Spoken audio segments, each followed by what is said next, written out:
Bismillahirrahmanirrahim. Assalamualaikum warahmatullahi wabarakatuh. Selamat berjumpa kembali dalam pembelajaran PPKN. Kali ini kita akan membahas teori tentang kedaulatan dilihat dari Undang-Undang Dasar Negara Republik Indonesia tahun 1945.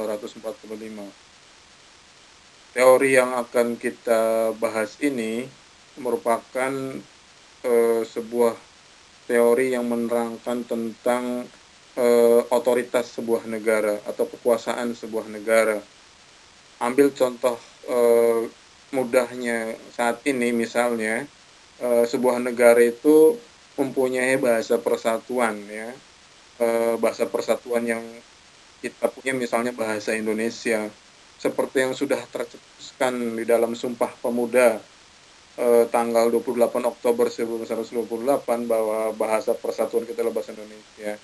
Tetapi saat ini misalnya, kenapa orang-orang Indonesia itu sendiri lebih gandrung kepada bahasa asing misalnya?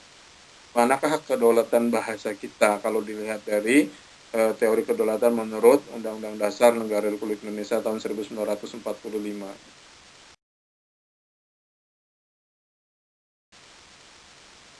Tujuan dari pembelajaran teori kedaulatan yang pertama adalah siswa mampu memahami teori kedaulatan menurut Undang-Undang Dasar Negara Republik Indonesia tahun 1945 serta mampu memahami teori tokoh dunia terkait dengan kedaulatan dan negara mana saja penganut teori tentang kedaulatan yang sudah diuraikan.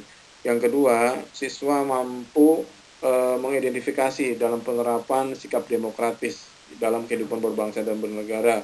Kemudian yang ketiga, siswa mampu memanfaatkan teknologi untuk mengetahui ancaman-ancaman kedaulatan yang ada di dunia ini.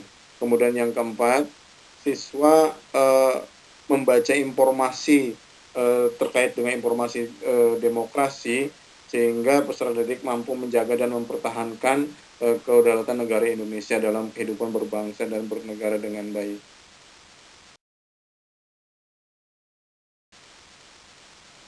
Masuk ke materi bentuk dan kedaulatan negara menurut Undang-Undang Dasar Negara Republik Indonesia tahun 1945.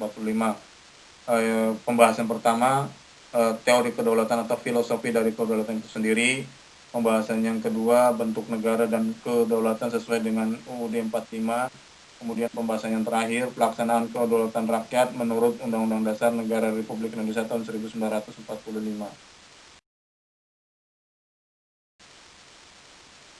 Kedaulatan adalah kekuasaan yang paling tinggi yang ada dalam suatu negara dengan batasan wilayah yang sudah menjadi kesepakatan di antar negara.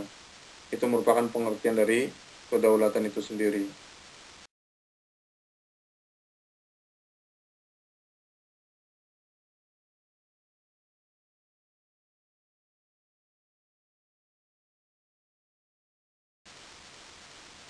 Berdasarkan teori Jean-Bodin, ada 4 sifat pokok kedaulatan.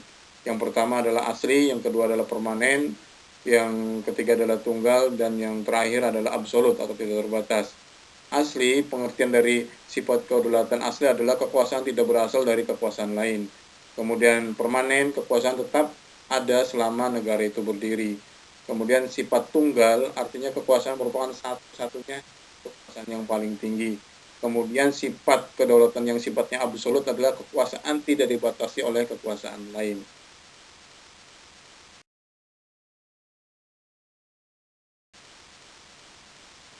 Teori-teori tentang kedaulatan, ada teori kedaulatan Tuhan, ada teori kedaulatan raja, kemudian ada juga teori tentang kedaulatan negara, kemudian ada teori kedaulatan hukum, lalu yang terakhir ada teori tentang kedaulatan rakyat. Teori tentang kedaulatan Tuhan ini beranggapan bahwa raja atau penguasa itu memperoleh kekuasaan tertinggi dari Tuhan atau dari kehendak Tuhan, menjelma ke dalam diri raja atau ke dalam diri penguasa. Penganut dari teori tentang kedaulatan Tuhan adalah seperti Hegel misalnya, kemudian Augustinus, kemudian Thomas Aquinas. Ini merupakan tokoh-tokoh penganut teori kedaulatan Tuhan.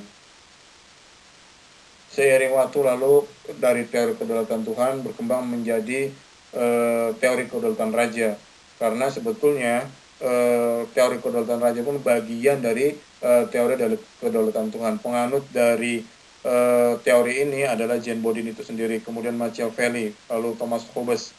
Bahkan Jane Bodin mengatakan raja merupakan bayangan dari Tuhan.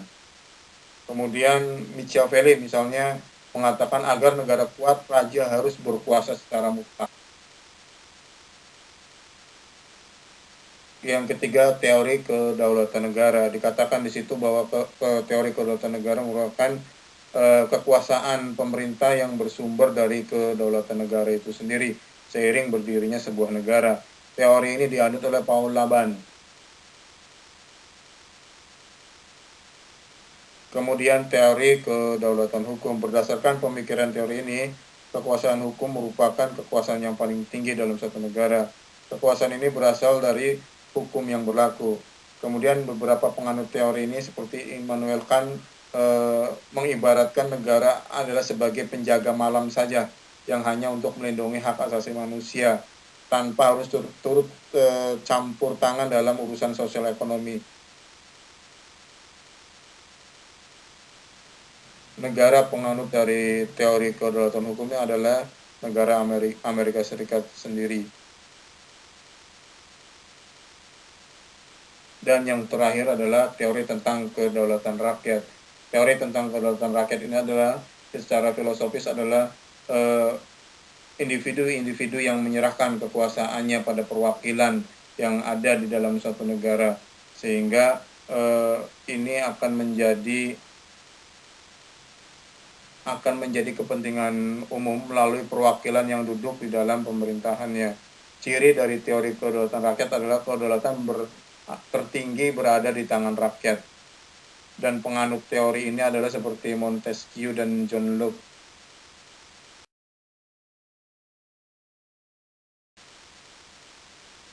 Berikut ini merupakan tokoh-tokoh penganut teori tentang kedaulatan rakyat, di mana dikatakan bahwa kedaulatan rakyat adalah kekuasaan yang paling tertinggi yang berada di tangan rakyat, bukan dari kehendak Tuhan atau bukan dari kekuasaan raja. Tokoh-tokohnya adalah John Locke, Montesquieu, J.J. Rousseau, dan Johannes Althusius.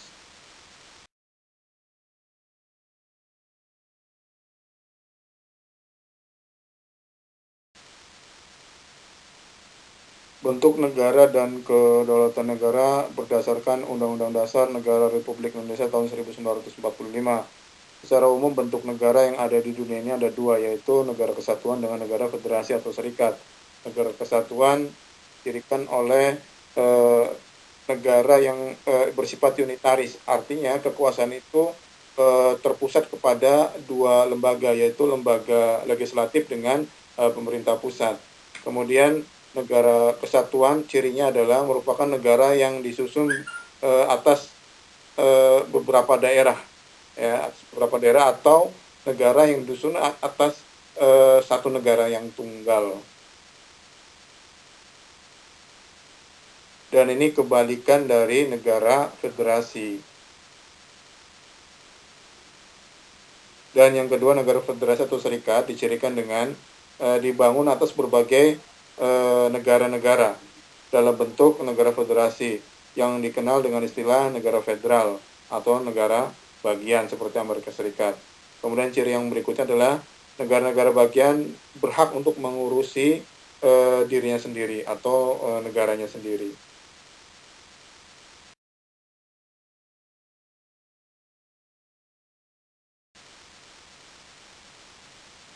Kedaulatan menurut jenisnya dibagi menjadi dua, yaitu kedaulatan ke dalam dan kedaulatan keluar. Kedaulatan ke dalam artinya negara itu punya wewenang atau hak untuk mengatur dirinya sendiri dalam rangka untuk memajukan kesejahteraan rakyatnya. Misalnya negara Indonesia, dalam pengertian kedaulatan ke dalam ini yang termuat di dalam Undang-Undang Dasar Negara Republik Indonesia tahun 1945, diantaranya adalah yang pertama, melindungi segenap bangsa Indonesia dan seluruh tumpah darah Indonesia. Kemudian yang kedua, memajukan kesejahteraan umum. Dan yang ketiga, mencerdaskan kehidupan bangsa. Ini merupakan contoh dari kedaulatan yang sifatnya ke dalam. Kemudian kedaulatan yang sifatnya keluar, artinya kedaulatan sebuah negara untuk mengadakan hubungan diplomasi atau bersama dengan negara-negara lain. Contohnya misalnya kedaulatan yang sifatnya keluar yang termaktub dalam Undang-Undang Dasar Negara Republik Indonesia tahun 1945. Yang pertama misalnya ikut serta dalam perdamaian dunia yang berdasarkan kemerdekaan, perdamaian abadi dan keadilan sosial. Kemudian Presiden dengan persetujuan DPR mengadakan perang untuk perdamaian dan perjanjian dengan negara lain. Kemudian yang ketiga, Presiden mengangkat duta dan konsul.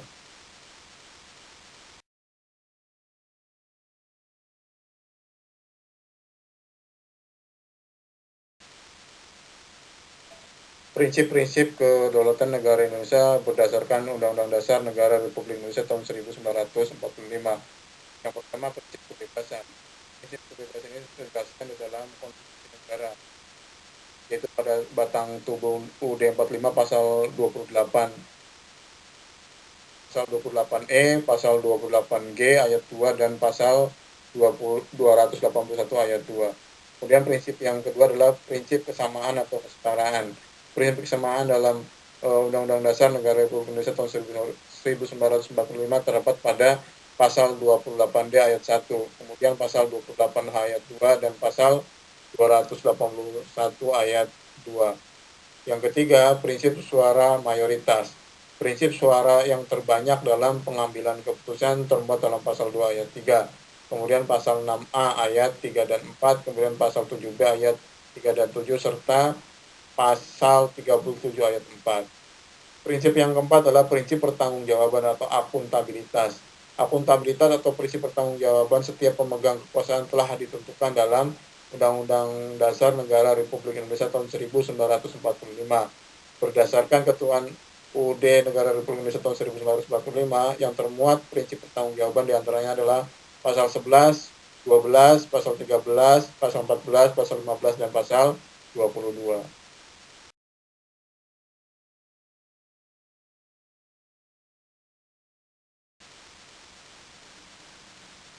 Pelaksanaan kedaulatan rakyat menurut Undang-Undang Dasar Negara Republik Indonesia tahun 1945 itu memuat dua aspek. Aspek pertama, pembukaan UUD 45 itu sendiri.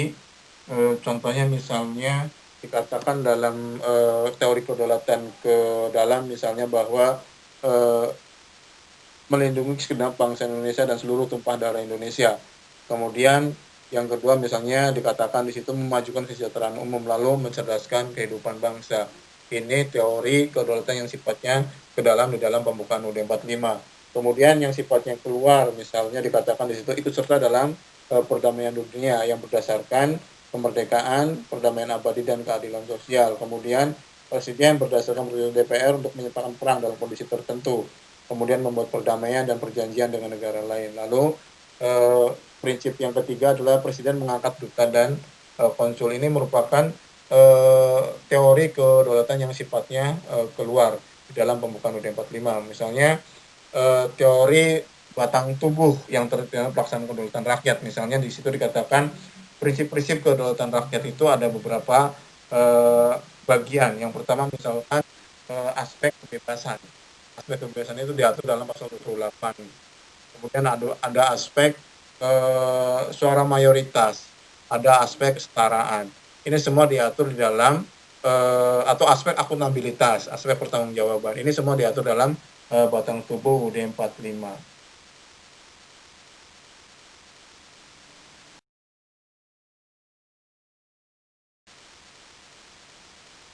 Ada sebuah pertanyaan, mengapa kedaulatan rakyat itu perlu dilaksanakan? Yang pertama, supaya ada kepastian hukum. Maksudnya adalah negara perlu menegakkan hukum, sehingga setiap warga negara yang melaksanakan aktivitas akan merasa nyaman karena dilindungi oleh undang-undang atau oleh hukum itu sendiri.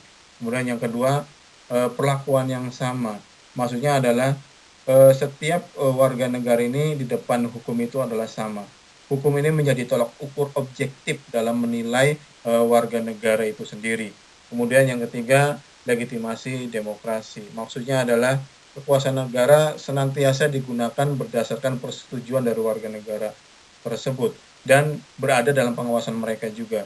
Kemudian yang terakhir, tuntutan akal budi. Maksud dari tuntutan akal budi di sini adalah kehidupan masyarakat harus ditata secara masuk akal. Dalam hal ini, masuk akal adalah jika masyarakat ditata dengan menggunakan hukum, bukan melalui paksaan oleh seorang penguasa.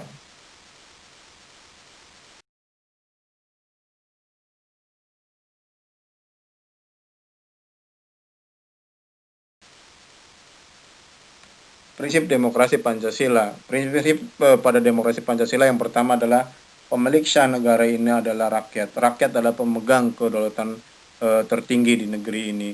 Kemudian prinsip yang kedua adalah adanya lembaga negara yang berperan sebagai wakil rakyat dalam suatu negara. Ini sesuai dengan prinsip negara unitaris atau negara kesatuan, di mana ada dua lembaga yang menjadi perwakilan suara rakyat. Yang pertama adalah lembaga legislatif itu sendiri yang terdiri dari DPR, MPR, DPD. Kemudian ada yang kedua adalah lembaga kekuasaan yang dikuasai oleh pemerintah pusat. Kemudian prinsip yang ketiga, tidak boleh ada pengistimewaan kepada seseorang atau golongan tertentu. Kemudian prinsip yang keempat, harus ada undang-undang yang mengatur tentang struktur organisasi kekuasaan dalam negara dan mekanisme dalam pelaksanaan kerjanya.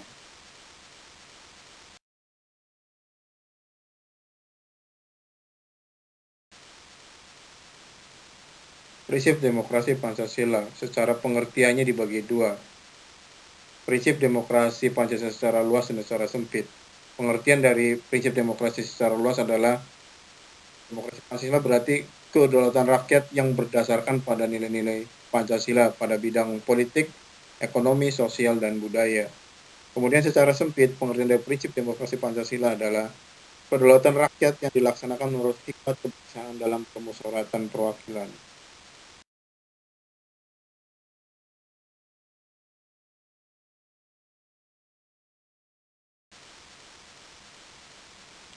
Prinsip-prinsip demokrasi Pancasila menurut Cibla Sidiki. Yang pertama, adanya kedaulatan rakyat sebagai pemegang kekuasaan tertinggi di negeri ini. Yang kedua, kebebasan atau persamaan. Karena dalam sebuah demokrasi, prinsip-prinsip persamaan atau kebebasan menjadi syarat mutlak. Kemudian yang ketiga, pemerintah harus terbuka dan bertanggung jawab dalam melaksanakan amanah rakyat.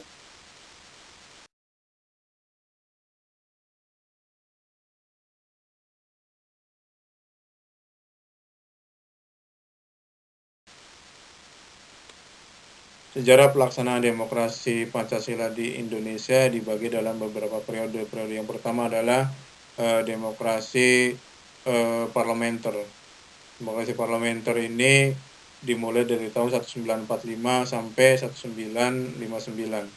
Kemudian yang kedua, periode demokrasi terpimpin dimulai dari tahun 1959 sampai 1966, di mana sistem pemerintahan yang ada pada saat itu adalah sistem pemerintahan presidensial, di mana kekuasaan presiden sangat mutlak sekali.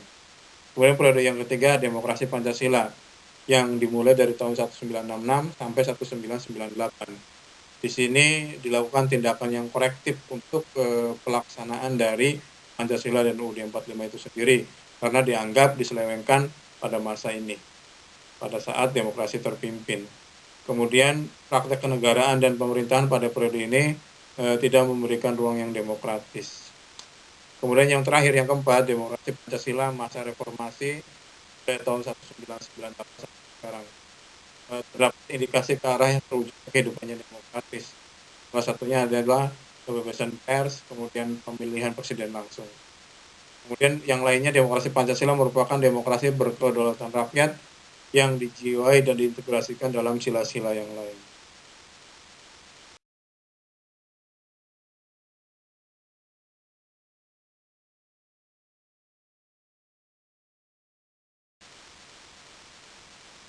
Membandingkan sistem demokrasi Pancasila dengan sistem demokrasi liberal dan demokrasi sosialis. Pada sistem demokrasi Pancasila, pengambilan keputusan itu secara musyawarah. Ini untuk mencari pendapat yang terbaik dari masing-masing orang yang ada dalam forum tersebut. Kemudian yang kedua dari ciri demokrasi Pancasila adalah tidak mengenal adanya diktator ataupun tirani, baik diktator mayoritas ataupun tirani minoritas, karena yang dikedepankan adalah kebersamaan. Yang ketiga, pada demokrasi Pancasila ini tidak mengenal pemisahan antara agama dengan kehidupan dalam bernegara. Kemudian yang keempat, mengutamakan kepentingan umum. Ini merupakan ciri dari demokrasi Pancasila. Kemudian yang kedua, ciri dari demokrasi liberal adalah pengambilan keputusan secara voting. Yang kedua, keputusan ditentukan oleh kesepakatan individu. Yang ketiga, memisahkan urusan agama dengan kehidupan bernegara. Yang keempat, mengutamakan kepentingan pribadi. Kemudian yang terakhir, ciri dari demokrasi sosialis adalah pengambilan keputusan berdasarkan kehendak mayoritas. Ketika suara mayoritas, kelompok menentukan segalanya. Kemudian yang ketiga, tidak mengenal agama. Yang terakhir, mengutamakan kepentingan bersama dan mengabaikan kepentingan pribadi.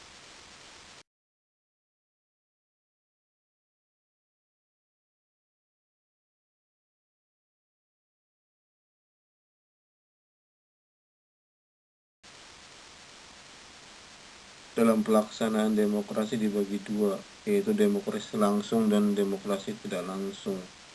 Demokrasi langsung ini artinya keikutsertaan masyarakat itu langsung dalam mengelola sebuah kekuasaan. Sedangkan demokrasi tidak langsung ini keikutsertaan masyarakat atau rakyat itu cukup hanya diwakili. Kemudian ada beberapa perbedaan yang sangat detail untuk pelaksanaan demokrasi ini, baik langsung ataupun tidak langsung. Pertama dari sisi arti itu sendiri, misalnya demokrasi langsung dapat digambarkan sebagai sistem pemerintahan di mana penerapan hukum melalui pemilihan umum oleh semua warga negara mungkin dilakukan. Kemudian sedangkan untuk demokrasi yang tidak langsung, bentuk pemerintahan di mana warga negara memilih perwakilan yang diberi kekuasaan untuk membuat keputusan atas nama rakyat. Kemudian yang kedua terkait dengan kebijakan. Pada demokrasi langsung, rakyat secara langsung mengambil keputusan terkait kebijakan pemerintah, undang-undang, dan masalah yang lainnya. Sebaliknya dalam demokrasi tidak langsung, rakyat memilih wakilnya untuk mengambil keputusan tentang perumusan undang-undang dan kebijakan lainnya. Kemudian dari sisi legislatif, dalam demokrasi langsung seluruh komunitas membentuk badan legislatif. Dan dalam demokrasi tidak langsung, perwakilan terpilih dari partai yang menang membentuk pemerintah dan merupakan bagian dari legislatif itu sendiri. Kemudian terkait dengan luas wilayah yang akan diwakili adalah demokrasi langsung paling cocok untuk negara-negara kecil. Sementara itu demokrasi tidak langsung paling cocok untuk negara-negara yang punya size-nya besar atau negara yang sangat luas.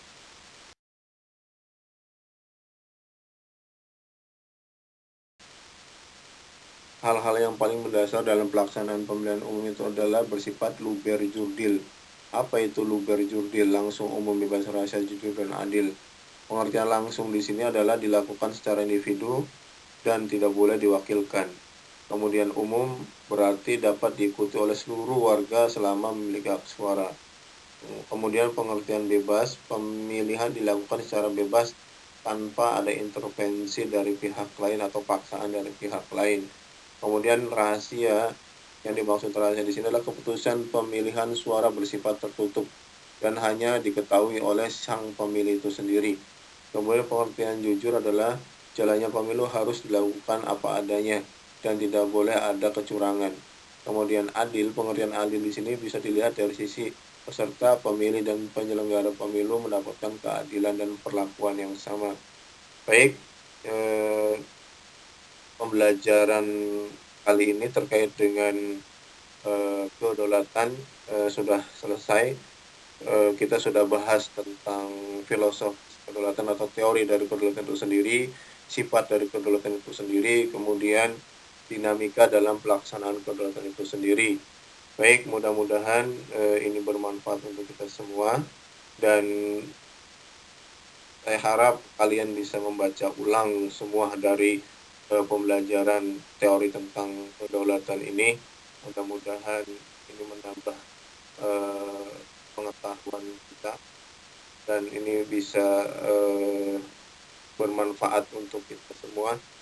Kita tutup saja pertemuan kali ini dengan membaca hamdalah alhamdulillahirabbil alamin.